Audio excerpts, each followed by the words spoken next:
right, welcome to The Explainer. For most of us, a hotel is pretty simple, right? It's just a place to crash. But what if it needed to be something more? For observant Jewish travelers, a hotel isn't just a room. It has to be a sanctuary, a place where a really ancient tradition can meet modern comfort. So today, we're going to dive into how hotels actually transform themselves to accommodate the Sabbath, turning what could be just a simple stay into a truly meaningful retreat. And that really gets to the heart of it, doesn't it? How can this high-tech, always-on world of modern hospitality truly welcome a tradition that's, thousands of years old and is all about disconnecting? It's a fascinating puzzle. So let's find out. So let's start with this idea of a sanctuary. Think about it. A hotel room is usually just a temporary space. But when you're an observant Jewish traveler on the Sabbath, it has to be so much more. It needs to be a real sanctuary, a place where these incredibly sacred traditions and all the comforts we expect today can just coexist perfectly. And, this goes way beyond just being convenient. Finding the right hotel, well, that makes it possible to completely immerse yourself in the spirit of Shabbat. It's a day for rest, for reflection, for community. So choosing the wrong hotel, it's not just a little hassle.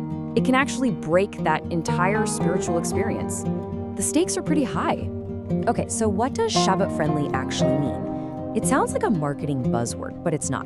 It's really a promise to meet a very specific set of needs that are rooted in centuries of tradition. And it all boils down to one core principle. And that principle is all about refraining from what's known as malacha. Now, this covers a whole range of activities, but for a hotel guest, the big one is the use of electricity. We're talking about everything from just flipping a light switch to swiping an electronic keycard to get into your room. So the goal for the hotel then is to get ahead of this, to proactively remove every single one of those little obstacles to observance. It's really all about designing a space where your faith and your comfort aren't fighting each other.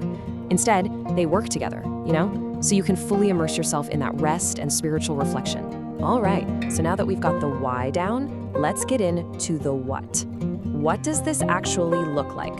A truly Shabbat-friendly hotel? It's not just about making one or two small changes here and there. Nope.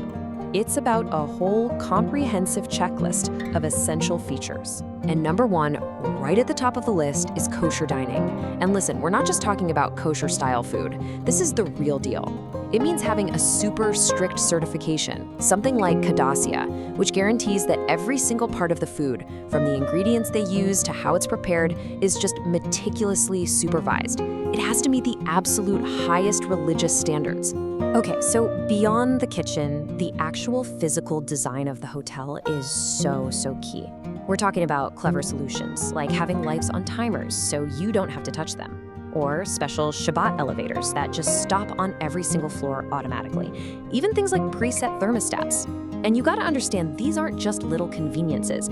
They are absolutely essential design choices that make observing Shabbat completely effortless. But, it's not all about the hardware, right? The software, the people, the atmosphere, that is just as vital. The staff has to be trained, they have to be sensitive to all these practices, and a really great hotel, they'll go a step further. They'll help foster a real sense of community, maybe by connecting guests with nearby synagogues or creating spaces right there in the hotel for shared reflection. So what does all this look like when it's put into practice? Let's take a look at a fantastic case study, Unico Hotels. They're in the English seaside town of Margate, and they have pretty much perfected this very unique form of hospitality. What's amazing about Unico's approach is how they have a specific, really thoughtful solution for every single need. So you need kosher meals? They've got you covered with strict Kedassia-certified dining. You're looking for that community atmosphere? They answer that with this incredibly warm, family-like hospitality. And for a truly restful environment, well, they just lean into their beautiful, serene seaside location. In that certification, it's absolutely critical. For an observant guest, it just gives them complete peace of mind. Think about it. When you know a respected authority like Kedassia is supervising the kitchen, it means you can just relax. You can enjoy your meals without a single worry about whether everything is compliant. And what Unico does so well is show that this isn't just about following rules. Not at all. It's about creating a whole experience. It's about the smell of freshly baked challah on a Friday night, the pure joy of sharing a celebratory meal, all the great conversations that happen around the dinner table.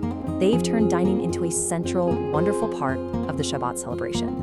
But look, all of these features and amenities, they're really only half the story. What takes a good Shabbat-friendly hotel and makes it a truly great one are the intangibles. You know, those qualities you can feel deep down, but you can't really list on a brochure.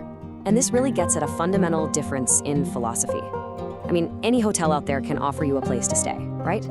But very, very few can create a place where you feel like you truly belong. It's that huge shift from just generic service to genuine care, from just a room to a real community. And this right here, this is the ultimate proof of their success. When guests start saying they feel like part of an extended family, you know the hotel has achieved something really profound. That's the human touch. That's the warm hospitality that you just can't put on a checklist, but you feel it in every single interaction. And finally, the environment itself almost becomes an amenity. That coastal setting in Margate, it's not just a pretty backdrop. It actively complements the whole spirit of Shabbat. The peace you feel from a quiet walk along the shore, it just deepens the very rest and contemplation that the day is all about. So when you put all of these pieces together, the practical stuff, the personal touch, and the beautiful environment, what you end up with is something so much more than just a hotel stay. You get the absolute ideal Shabbat retreat. Yeah, it really all comes down to these 4 pillars, and they all have to work together in perfect harmony. You've got the peace of mind from the kosher food, the effortless observance because of how the rooms are designed. It's a whole system designed to create that sense of belonging and to provide a true, deep rest for the soul. And at the end of the day, the result isn't just a good vacation. It's not.